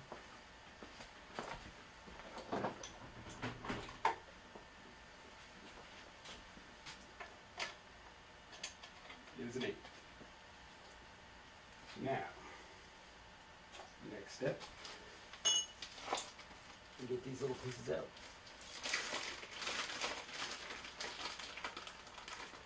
One of each.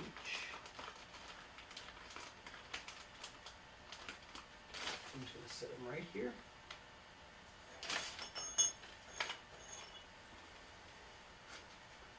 Loosen this bolt. No, it's not a bolt.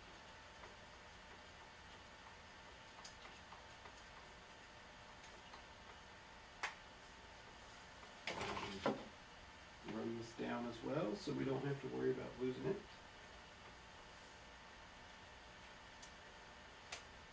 Now, we're going to want to cut this hose right about there.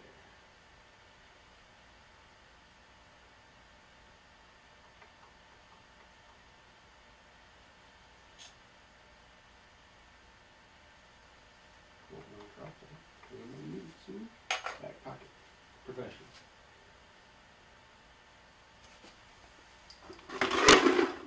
Grab my bucket because as soon as I cut this hose, it's going to break the hydraulic seal on the upper half and the fluid is going to come running out.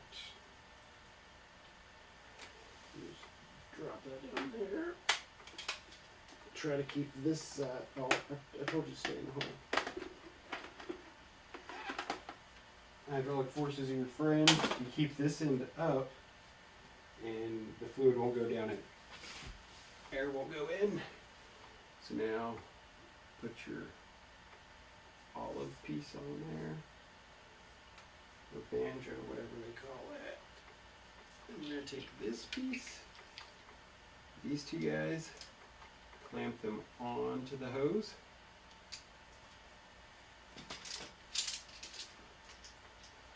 Oh, I didn't bring it over here.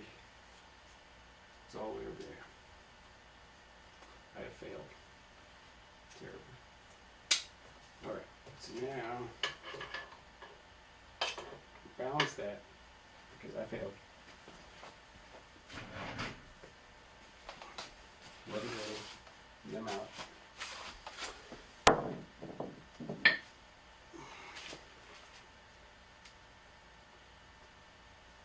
Push the bar bend as far as you can.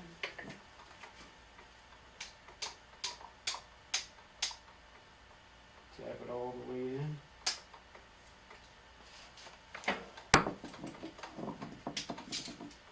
Make sure it's all the way flat. Tighten it down just a little bit more.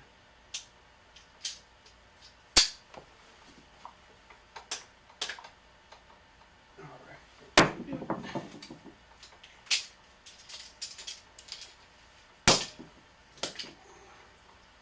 Press all the way in. Now, put that in the hole, tighten it back down. That was easy, wasn't it? Hopefully we didn't lose much fluid in the top. Or any. We're going to pretend like it was perfect. No air got in or out. Right? Just tighten this down. Gotta hold it into place.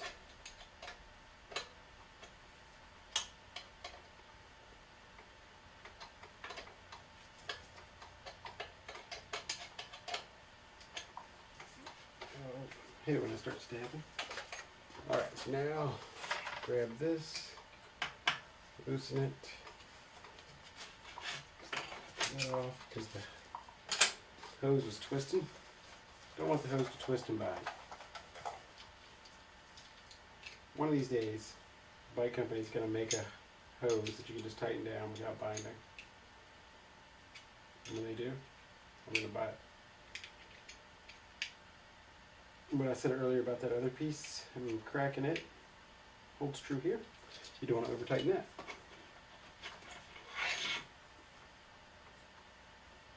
Oh, hopefully, with just a little bleed here, we have a good break. Yeah. Level that back out. A little squish. Open up the bleed port. Now that we got the bleed port open, come out, check out the chat, see how you guys are doing. Bar spin on mountain bikes.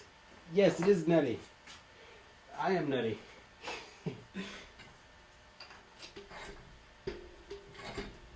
But it's fun. When you grow up riding BMX, you get used to doing silly stuff on bikes. And then it just transfers to whatever bike you're riding, I guess.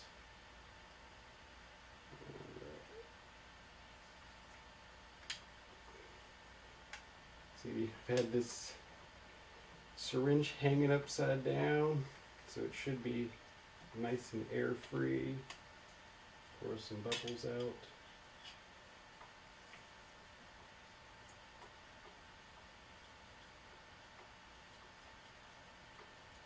Cool.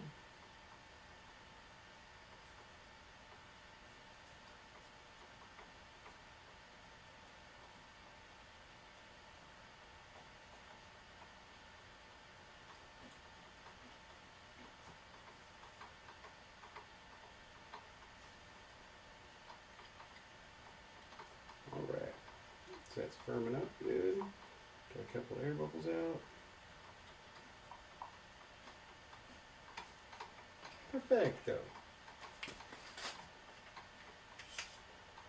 Now the boy's got 4-piston front brake, overkill, and I should have trimmed it just a little bit shorter. This always happens. Look at that. Why didn't I plan that better? I have failed at life. I didn't do the best job I could. I didn't look down there. Why didn't I just look down there? Why didn't you guys warn me? Got a little bit of bunch. So now we're gonna have to loosen this very gently because we don't want to break the hydraulic seal. Tighten it back. There we go. And we went from the perfect amount of cable to just a little bit too much. But I can live with that. You can live with it. I can live with it. Now it's safer, so it doesn't rip off. So we're gonna tell ourselves it's better this way. For better fit. Yeah. All right.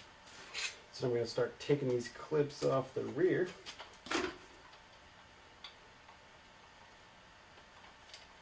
Brake.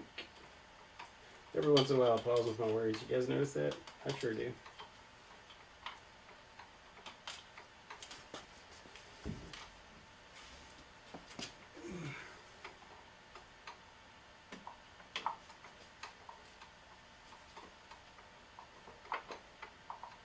Alright, come out of there. And just like that. It's off.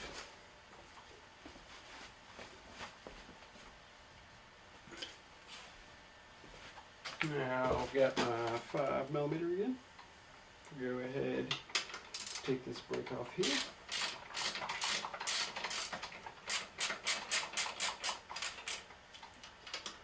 Get this one off.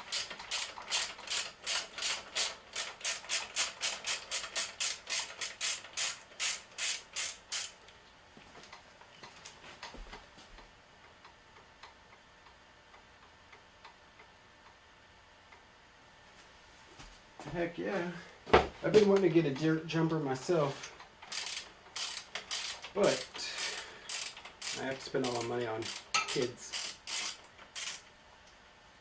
which is okay. And I don't need a dirt jumper because I have like 3 BMX bikes and no time to ride them. Just have to wait. And since we already know that we don't have bolts for that, we're going to hold on to these.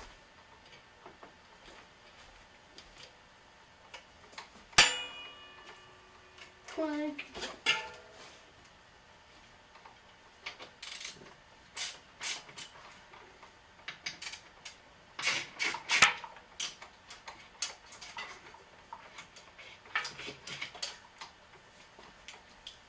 And that's one more break off.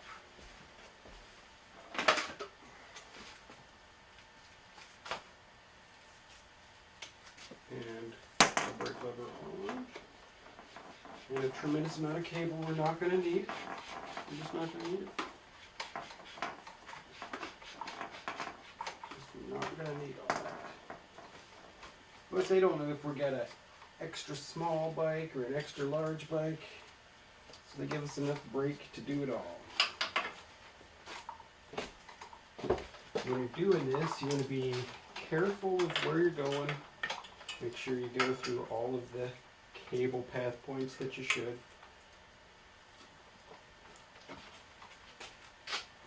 And while we got that off there, just going to wipe some dirt off here. Always wipe the dirt off when you get a chance. Look at that. So much cleaner. So nice.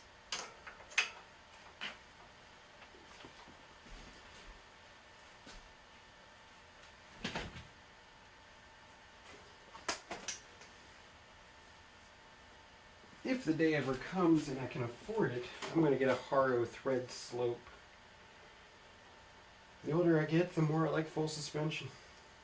And just jumping these huge sets, I feel way more comfortable with squish on the back.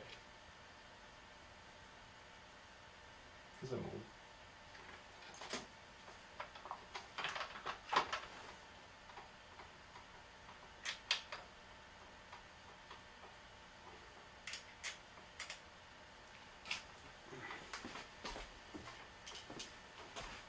I can't believe this is going so well. Something's going to go bad at some point, right? So I'm not having a lot of trouble. This second hose isn't that much longer than it needs to be. It's just a beautiful evening.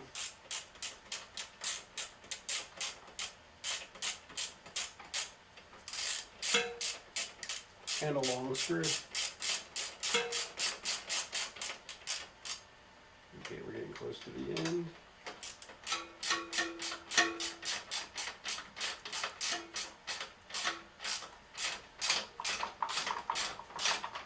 I thought I was getting close to the end. Alright, we're on close. Alright, squeeze the brake a couple times. Get it to firm up.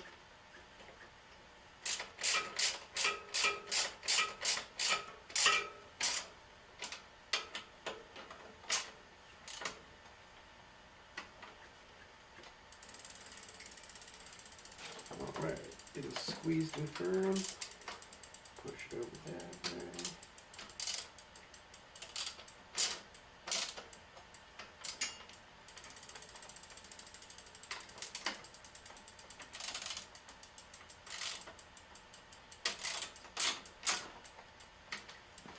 Let's see what's going on in the chat here.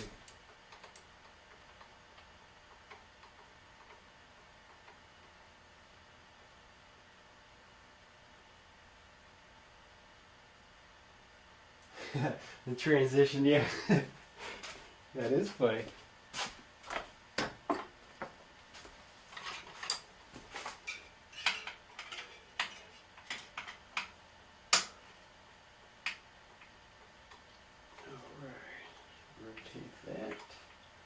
Bam. Got these cool little screws so you can adjust where the cable goes in. Yeah. I'll reattach these clips.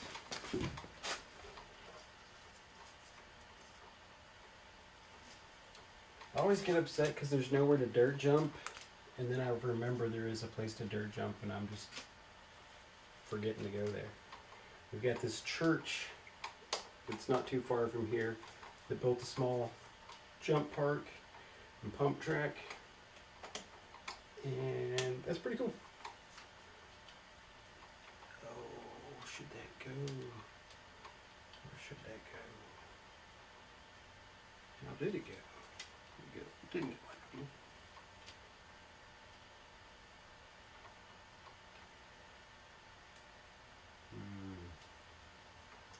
I think it went.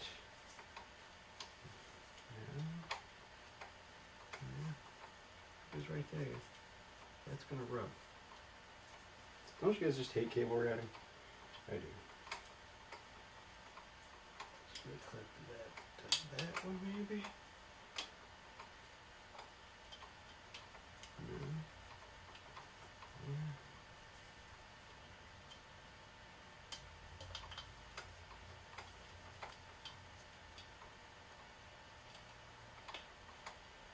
Should I leave it set up with an extra bunch so he can do bar spins?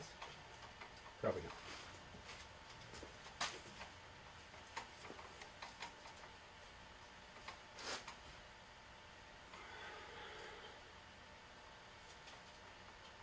I just feel like that's gonna rub. Let's get that.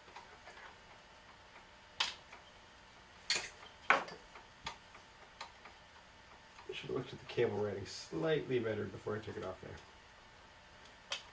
Remember which way it goes. Let's see what we got going on here. Good night, man. Have a good one. Thanks for watching. Have fun at work tomorrow, if you can.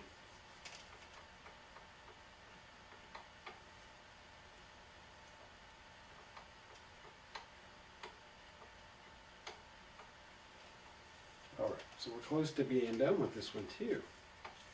It's only 2 o'clock in the morning.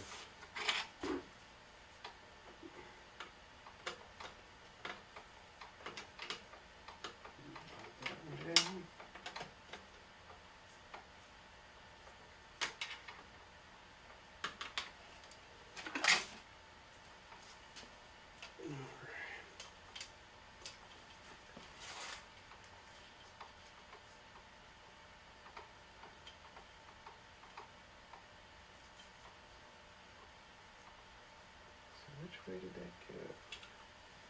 Or has it been rubbing right there all this time? I'm probably just over worried about it because, you know, I'm one of those guys.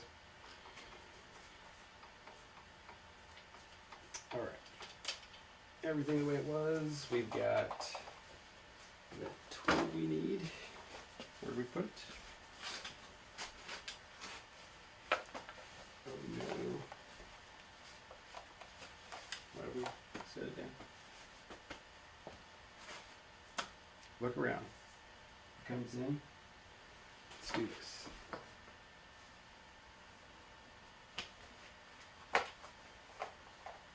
We didn't set it down. It was in our pocket. It was in my pocket.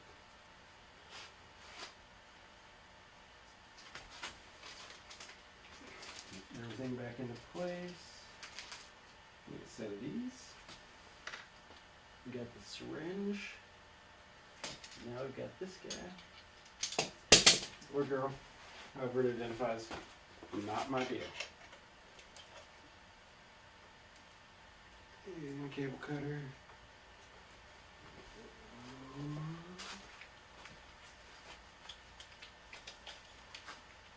feel like I just willy-nilly threw this thing, and it's kind of a fragile tool. Why would I just do it?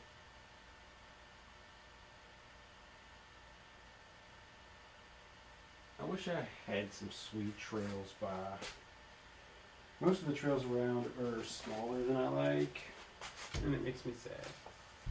And I want to build some, but then I don't.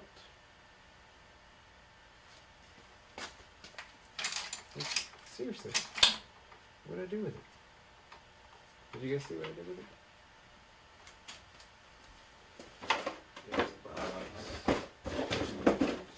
There's the juice. We cut it right there. Here's the tool. Alright. Things to remember. Cable up. Try to keep that hydraulic fluid above. And that's going to be plenty to right there. Want the handlebars to be able to come around. That's more than we'll ever need. So, I'll just go ahead and do that right there.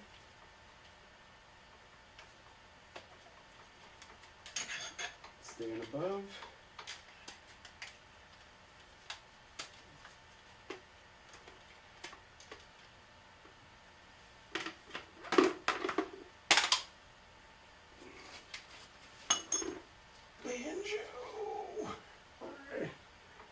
You guys like doing these kind of Olympics tricks?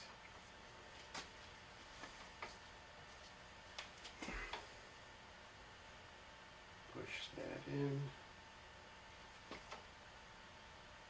It won't go all the way without force. So I'll hold it up. Hold.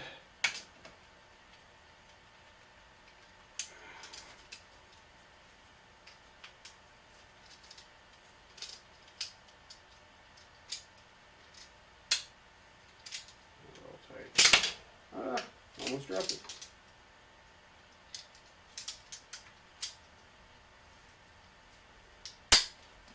Here we go. Now it's in there. Double check. You ever seen Zombieland? You know, you gotta give it that double tap. And put that in there where it's gonna fall. Put that in there where it's not going to fall. Stick that all the way in there, tighten it down.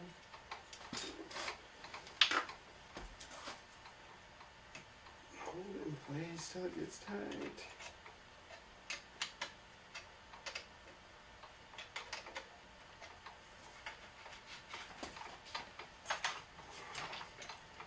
Because I don't want it to bind the cable. I'm going to loosen this off of here. Stick that right there. How about that?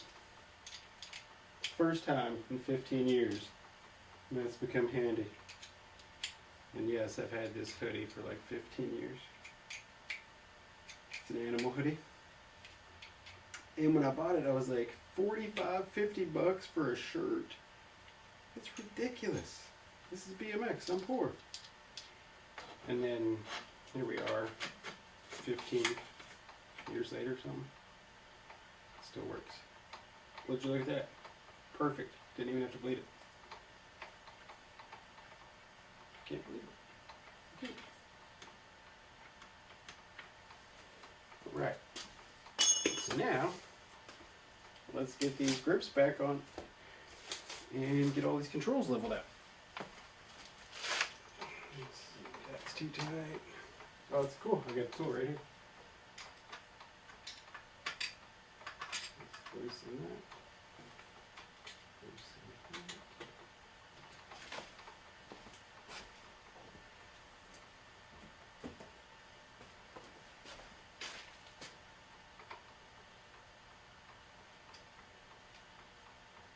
Got the race face logos on the outside. Facing up.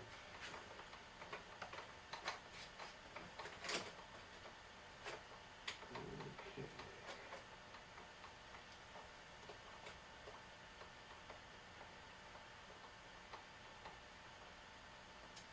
Should be good there.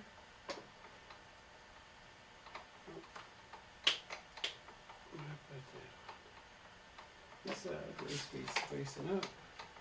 There we go. Those are good.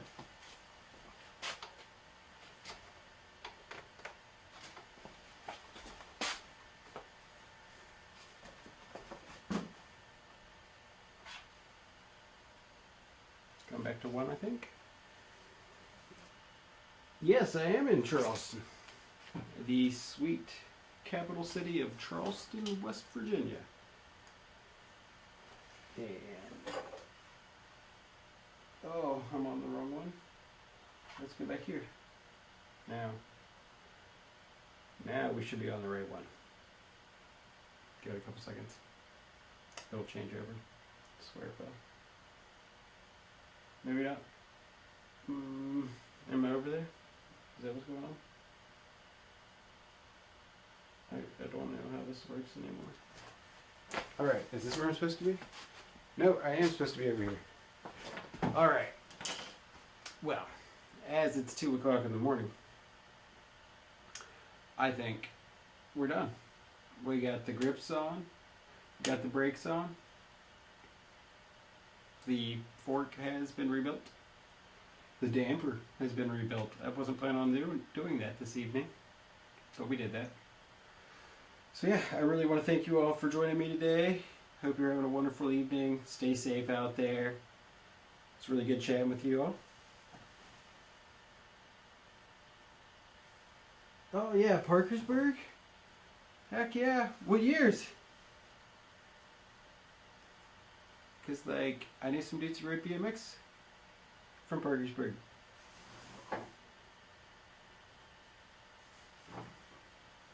That's pretty cool. What was his name? I was just talking about him just the other day. He drove a green Ford Falcon. He had some dirt jumps behind his house. You ever think about that?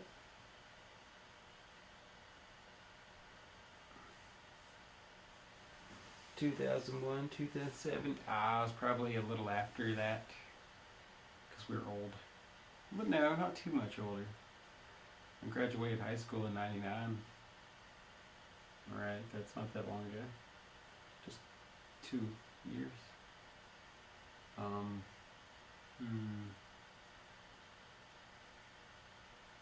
Did you ride the Focus skate park when that was here? Because that was my jam.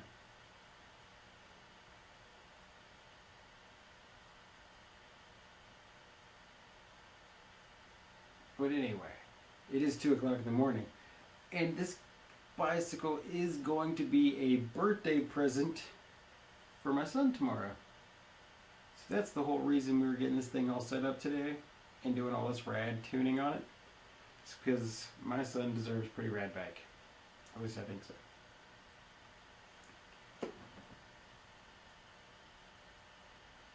Oh, you never rode to Charleston. Yeah. I understand, because as small as West Virginia is, when you're not driving or whatever, it's still like 20 miles over the mountains. forever away. Being from St. Albans, I didn't ride in Charleston that much growing up either. It wasn't until I was in college that I really rode a lot of Charleston. But it is 10 till 2. It was great chatting with you. Hope you guys and gals have a wonderful evening. Like and subscribe, eat a donut, and stay rad.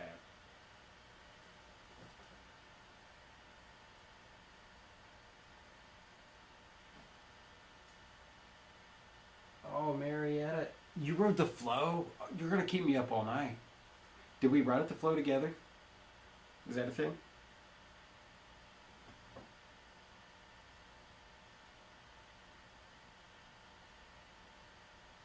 I'm going to bring the laptop up here. Uh-oh, we're going to die.